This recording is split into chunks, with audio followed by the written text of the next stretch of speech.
So here we are, we landed in Vegas. We have expensive dinner, aka Mr. Jacob. But we're gonna go pick up a shirt. It's gonna be funny. Watch. I'm curious what his reaction is gonna be. What do you think, Jake? I think he'll like it as long as you've discussed with him that you're not a troll. This place is pretty fucking huge. Free rolling in the $1,600 tournament. Gonna go get my ticket, go up to the hotel room, relax. Surprisingly, getting into Vegas and not gonna play any cash game. So I got my hair done, as you can see. I have the shirt. If you're curious, the shirt says, "I'm Johnny Vibes' biggest troll." Now I'm wearing my hoodie over it because I don't want him to see it. So free rolls are very appreciative. If you're not familiar with why I have a shirt that says I'm Johnny Vibes' biggest troll, when I won the 1650 NAPT main event ticket, which was given up by Johnny Vibes as a free roll, he saw my name, and on Twitter, his first reaction is, "Oh my God, that guy's one of my biggest trolls." So I decided to wear the shirt as a practical joke, and he got a great kick out of it. He was cracking up a lot. Give a hell of a shout out to Johnny Vibes for having a good sense of humor. I'm glad that he did. He didn't take it the wrong way. Anybody who knows me knows I have an amazing sense of humor, so I thought it was hilarious. I ended up at a 270. I think I got 90th. I don't know. I busted out with an ace high, small blind versus big blind. 1K, 2K. I've got 32K in front of me. And small blind lamps. I look at ace six. I've got a pretty tight image. And I jam all in, and the guy goes in the tank and squirms and everything else. And I mean, quite frankly, it just looked like he really wanted to call. And I, as he's putting the chips in there, I'm like, it looks like he limped with the intention of calling if I jammed. And of course, he turns over king high, and I'm out. I got to meet Johnny Vibes. I got to do a little interview with Poker Stars. I'm tired. 10 hours of poker with zero cash. That's the life of a grinder, man. Now I'm just debating, A, how long to stay into Vegas, because I don't book my flights back until I feel like going home. And B, do I play the 550 8-game mix? And C, it's only 9 o'clock tonight. I mean, given I started playing at like 8 in the morning and I only played an hour of cash, but I started playing at 8 in the morning, so I'm already at 12 and a half, 13 hours. So my last idea is, do I play anything tonight? I don't think so. I think I just rest, take it easy. I'm going to look at the tournament schedules. Wayne's pretty much talking me into playing the 8 game. He's like, "Josh, fucking 8 game's your jam." I did just put a fucking video out on 8 game on Monday. You'd think I'd want to fucking play it. It's just, tournaments are draining. I mean, don't get me wrong, this was a $1,600 buy-in tournament. For me, it wasn't anything, but, to play Hold'em and to beat out 200 people just about, or 180, I don't know, I feel pretty good about that. I had some coolers. I had 4s full, lose to 6s full. That cost me about $50,000. And then I had a super wet board with 5, 6, 8 with 2 clubs and a 10. And that cost me about $50,000. I had ace 10 and the guy had a set. I mean, I don't know if I can get away from those hands. Yeah, I just don't know. I don't know if anybody can get away from those hands. I'm not stoned at all. Maybe I should go get some bud. Yeah, maybe I need some bud, a stiff heart drink. Maybe I'll just go play table games. It's fucking Vegas, man. Like, I didn't expect to be here. Now I'm here. This is the challenge that you run into as a grinder. Now I'm here. I'm here for work. I know I just put in a fucking 12-hour day. And I mean, I did make $320 playing 2-5 no limit. So I made $300 today. Like, do I just call it a night after that? Do I just go, fuck, 12 hours is a lot? Rest up for the 8 game. The 8 game's a 550 buy-in, and, see if I can win 10 grand on that. I mean, I can't imagine a $550 8-game buy-in during this series is going to attract a lot of players. I mean, the flight this evening has like 40 fucking players, you know, the $1,600 buy-in. And the flight last night had 33. Like, how many people do I think is going to be in the 8-game? Probably 40. You know, which means it's a $20K prize pool, which means first will pay like $5 for a $500 buy-in. I don't know if that's worth it. It's like you win 10 bigs to get first, which means if you get fifth, you get what, 2 buy-ins? You get 1,800.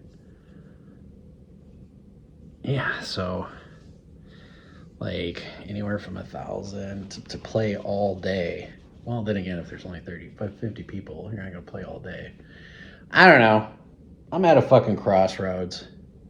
You know, I just gotta say for a moment, I'm very fortunate that I have such a supporting wife. It is Wednesday.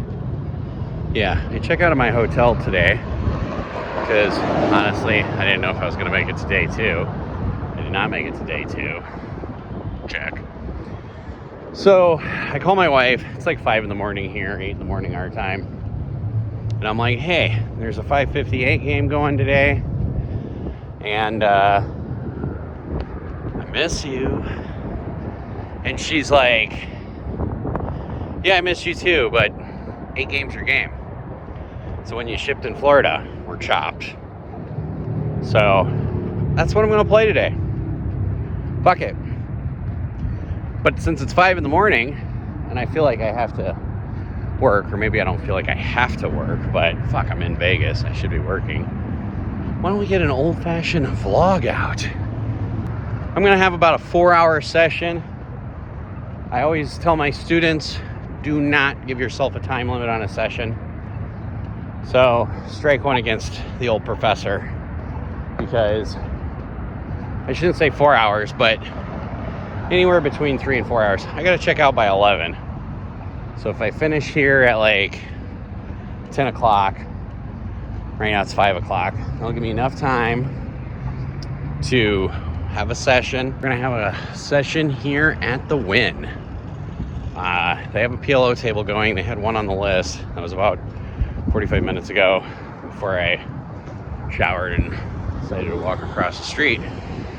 So let's see if we can, I don't know, win a few hundred. I don't have any specific goals. I'm gonna play really good. It's in the morning. Everybody else is gonna be tired or drunk. Probably gonna have a few drinks. So, because the 1650 I fired played really well. Like, I'm honestly really proud of how I played. But let's go back to the grindstone, eh, people? So, life of a grinder. Got one more night in Vegas. My flight actually leaves tomorrow at 11. I was gonna call it an all-nighter, but ended up winning a couple big pots. And now I'm going to the legendary Circus to have this legendary steak. This is very ghetto. Very, very ghetto. Like, I don't even want to wear my shirt that advertises I'm a poker player around here. Be safe, everybody. So last night at the Wynn, we did pretty well. So a nice little $1,500 profit. Not too bad for one of the last nights that I'm here in Vegas. I'm flying out tonight at like 11 o'clock tonight. And yeah, it's like 6 in the morning, so I have a whole nother day. I'm gonna do some more recording. There was a couple people at the table who asked me, when are you doing your next live vlog? First of all, I know you guys have been patient, and I appreciate that. I've just been super busy building a garage, just some other personal things going on. Being out here in Vegas, you know, I come out here a couple times a year. I don't like Vegas. I come out here for the tournaments, but you know, it was nice and refreshing, like just a nice little 3-4 day trip. I was very fortunate again. Huge shout out to Johnny Vibes. Thank you so much. Very grateful for the opportunity on the Twitter thing. I know PokerStars was doing it to give it away. PokerStars interviewed me for like 15 minutes, so that was good. And yeah, I got to meet Phil Hellmuth as well, somebody I've never met that I always appreciate. I saw Scotty Wynn walk in. I've played with him a couple of times, so one of the few guys that says baby more often than I do at a table. So yeah, it was unfortunate we couldn't cash in any of the tournaments. The 8-game mix, my only recommendation to them would be get a mixed specialist and ask what their opinions are on your structures. Because my review on the 8-game mix tournament, my recommendation for PokerStars or Resorts World moving forward, first of all, the software was good. I know it was like a first time and there was some issues. We literally played 3 different blind levels in the first 3 hands because there was some confusion, but I'm glad it got cleared up. And you know, the only thing I would suggest moving forward, consult with somebody who does a lot of mixed game specialists, mixed game tournaments. So consult with Alan Kessler, you can consult with myself, consult with Donkfish. I'm sure there's a lot of other tournament pros, some that are, you know, that have more fame than us out there, and maybe even more experience than us on tournament structures and what makes sense. That being said, I think it's great that, honestly, like, Poker Atlas is pretty impressive. That software and the display, like, once you see it, it's good. It's a $500 buy-in tournament. Most of these people are experienced playing this. That is true. I will tell you, playing a $1,650 buy-in tournament on a Tuesday, very pro heavy, very pro heavy. The NAPT main event, and keep in mind, I don't play Hold'em a lot, but it was incredibly difficult. I even heard, I can't remember who it was, but another famous poker player was talking about where the hell are all the fish? You know, saying that No Limit Hold'em tournaments continue to get harder because people play more aggressive. One thing I will tell you, a Hold'em tournament, and I have to reflect upon this a little bit, one thing that I will tell you that was consistent is aggression. Aggression. I think sometimes the key in No Limit Hold'em tournaments is definitely picking spots to trap people with big hands like kings or aces, where you might raise and you get 3-bet and you just flat instead of 4-betting. Because I found a lot of people just triple barrel bluffing or 3-bet bluffing, like having big hands like ace queen with blind versus blind and just flatting instead of 3-betting when somebody raises. I think is really profitable because, in particular, if an ace comes on the board and it's small blind versus big blind and they bet and you raise, they don't expect you to have an ace. Or if they bet and you flat, they just don't expect you to have an ace and then raise on the turn. And if they have an ace and you have an ace, they really don't expect your kicker to be that big. They just assume, I think one of the biggest leaks of No Limit Hold'em tournament players, and I need to exploit this a little bit, so I hate to say this, but I'm going to play a few more No Limit Hold'em tournaments, bigger buy-ins and stuff like that. Not because I want to, but because it's going to make me a better coach. But I think there's, on a higher level, a way to exploit people, because everything that you study on GTO charts and things like that say no one's going to do 3 levels of betting unless they have an X hand, you know, unless they have a monster or they have a complete bluff. And I think that there's a lot of times where you can trap and allow your opponent to bluff with thin value. You know, instead of doing a blocker bet on the river, just like checking and being like, let this person blast off, and I might call them with second pair, or I might call them with just top pair. I found a little bit more of an appreciation for No Limit Hold'em tournaments because there is a lot more strategy to it than there used to be. Keep in mind, I don't play a ton of Hold'em tournaments, but there was a lot more strategy than what I've previously experienced. Like the tournament that I played, the Donk City Open, down at 52 Social, which I think is under new ownership. But the one that I ended up winning or chopping in March at our meetup game in Texas, there was strategy to it. But it was a lot of, I've got X, you have X. It was a lot of ABC strategy. the higher buy-in tournaments for No Limit Hold'em, there tends to be, it's a lot more difficult because a lot more people are strategizing and formulating a plan. And what I mean by that is, one of the videos I talk about is always have a plan when you go into something. So there are some instances, I'll give you a perfect example. I was playing cash and I turned the second nut straight, king 9, boards 10 jack queen against an original raiser. I bet after he checks, and the river comes a blank, and he checks, and I saw him check raise 3 different times.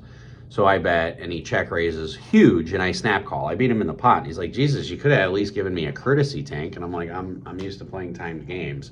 Why waste the time? I'm like, my whole plan and my whole intention was for me to bet X and you to raise big and for me to call. I was actually inducing a bluff. I'm like, because my plan came through, why do I need to wait and do that? I found years ago, when it comes to No Limit Hold'em tournaments, people didn't have plans. They just had cards, and they kind of like meandered through the hand. And they didn't say, if this comes, I'm going to do this. And if this comes, I'm going to do this. It's like a jab and a counter jab and a ooh, ooh, ooh, ooh, ooh. And I have a lot more respect for Hold'em because everybody, maybe not everybody, but a lot of people had plans. They were like, I'm going to bet, and if he calls, I'm going to bet again. And if he calls, I'm going to bet a third time. And there was people who were like, I'm going to bet, then I'm going to check the turn, and then I'm going to bet again. So I'll give a shout out to all those Hold'em players. And it was funny. I talked to Johnny Vibes for a little bit. I know he's not a Hold'em, Omaha player or a mixed game player. And, you know, we just had a few minutes of personal conversation. But, you know, I remember watching one of his videos like in the last year or something where he said, even though he's been doing it for 15, 16 years, that he still hasn't figured the game out yet. And when I watched that video, I was like, Hold'em's pretty simple. But you know what? Give credit where credit's due, Mr. Vibes. You're right. Hold'em's still not figured out yet. It almost brings a tear to my eye.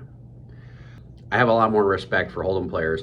But I will tell you, because I'm planning on firing the main next year, I say planning. I'm planning to put together like a $30,000 package and, I don't know, sell 10K of it, maybe 15K. I haven't really decided on that. It just makes my hands sweat just thinking about selling action. I just have so many, I'm too old school. That's part of my issue. This is part of me self-reflecting. This is like me journaling right now. Welcome to the intimacy world of the PLO professor. But I need to practice more No Limit Hold'em tournaments. I'm gonna let that one just sit there for a minute.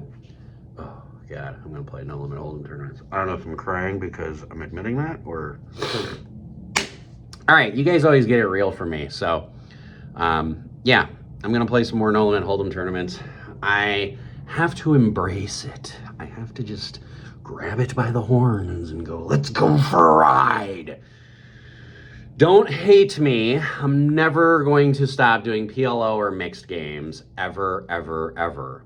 But yours truly, I think, has to add in maybe a couple $400 buy-in tournaments, maybe some deep. I'm going to look at some ultra deep stack and some huge deep stack tournaments so that way I can practice for the main event. Fuck! I don't like saying that. God, it just, ooh, it makes my skin crawl just thinking about that. But that's all right. Probably shouldn't have screamed here. It's like 6:30 in the morning. But yeah, this was a good trip to Vegas. I got a whole day's worth of poker coming up. Like I said, my flight's at 11 o'clock tonight. So I think I'm going to go down to the Wynn, play some PLO. It says that they have a PLO table going this morning. Hopefully that's accurate. And yeah, just have a nice, hopefully a good profitable day till my flight. So good day. Play smart, everybody. Run like a god.